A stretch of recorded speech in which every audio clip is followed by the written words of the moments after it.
D'abord, on prend l'homme. On dit d'abord, qu'est-ce que l'homme? On dit c'est l'être qui est tout et rien. Il est tout parce qu'il a une parcelle de la puissance créatrice. Et il n'est rien parce qu'une fièvre l'empêche de fois de se lever. Alors donc, il est tout et rien. Et alors, on dit, quelle est la vie de l'homme? Alors, la vie de l'homme est subdivisée en 9 degrés. Mais chaque degré, et puis ces 9 degrés sont encore subdivisés en 3 étages. Et chaque étage a 3 degrés. Et chaque degré correspond à 7 ans.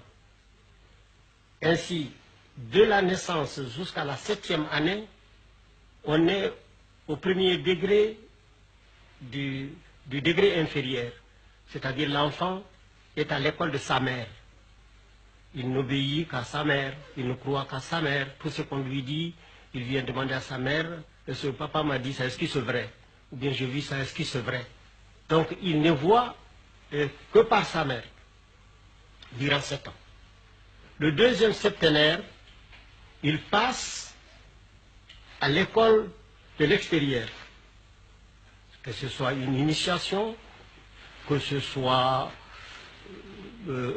chez un maître ou ses camarades, c'est toujours l'école. Parce que pour nous, tout est école. Aller s'amuser, c'est aller à l'école. Aller puiser de l'eau, c'est aller à l'école. Tout est école, tout est enseignement. Pour nous, rien n'est simplement récréatif. Et alors, donc, l'enfant au dehors apprend. Mais il revient toujours pour demander à sa mère si ce qu'il a vu est vrai. Si ce qu'il a entendu est vrai. Et c'est là jusqu'à 14 ans. À partir de 14 ans, c'est-à-dire le deuxième septénaire passé, l'enfant commence à être une personnalité, c'est séparant de sa mère, parce qu'il va vers sa 21e année, il commence à dire à sa mère, non, tu n'as pas compris, c'est pas comme ça. Il commence à raisonner. Et alors à 21 ans, il a fini le petit cycle.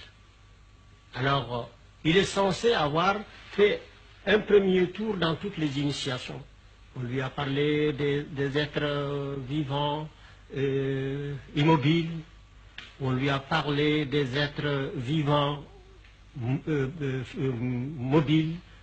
Ensemble, pour parler comme un terme, on lui a parlé du règne animal, on lui a parlé du règne végétal, on lui a parlé du règne minéral. Alors maintenant, il approfondit ça encore durant 21 ans, qui constitue trois âges encore. Le deuxième 21 ans viennent renforcer les premiers 21 ans. Et alors ce n'est qu'à 42 ans qu'il a droit à la parole. Alors là on dit qu'il est un homme fait. Et quand il commence à parler, on dit il va entrer dans la classe des vieux. Alors on lui dit mais quel est ton âge? Si par exemple vous dites 35 ans, on dit attendez les 42 ans. Et maintenant lorsqu'il a atteint 42 ans, il a droit à la parole. C'est-à-dire il a encore 21 ans à enseigner obligatoirement. On doit exiger de lui, il faut qu'il rende. C'est qu'en 21 ans, il a pris dans sa jeunesse, il a mûri dans son âge d'homme, il faut qu'il le rende dans son âge de vieillesse, c'est-à-dire jusqu'à 63 ans. Alors à partir de 63 ans, c'est lequel on dit il est hors du parc. C'est comme une espèce de retraité. On ne peut plus exiger de lui, mais il peut donner lui parce qu'il peut bénéficier de la vie. Mais il est considéré comme terminé à 63 ans.